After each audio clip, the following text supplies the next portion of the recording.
So I have to wonder if part of the reason this stuff follows me around is because, according to my dad, my great uncle was an exorcist. So I knew the stories about Uncle Angelo being a healer, using his skills and abilities and gifts to help people.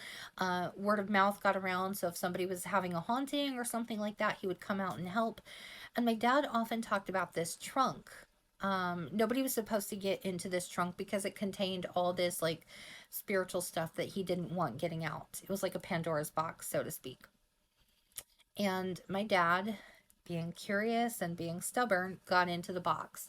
And my uncle asked him if he got into the trunk. And my dad said no. And he asked him again. He said, "Be honest, did you get into the trunk?" And my dad finally fessed up and said yes.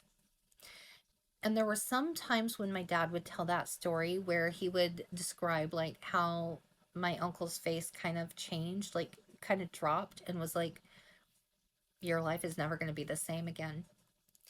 So my dad brushed it off, didn't think anything of it, and from what my dad described, soon after he started having, maybe not like soon after, but at some point he started having paranormal experiences quite frequently.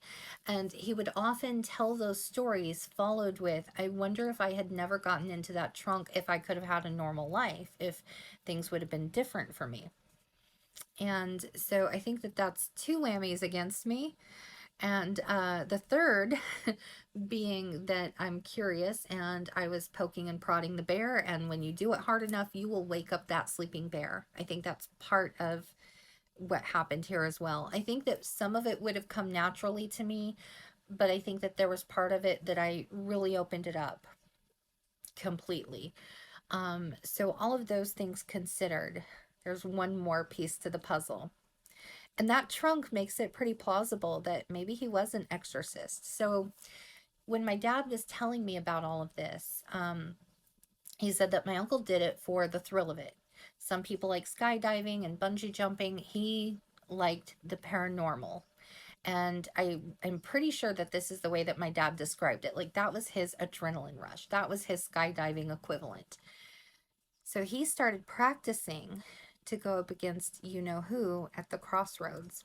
Now, he did think better of it and decided not to do that, but he was already preparing and gearing up for this.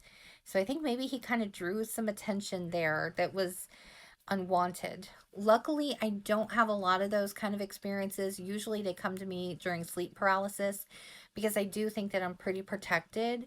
But still, makes you wonder.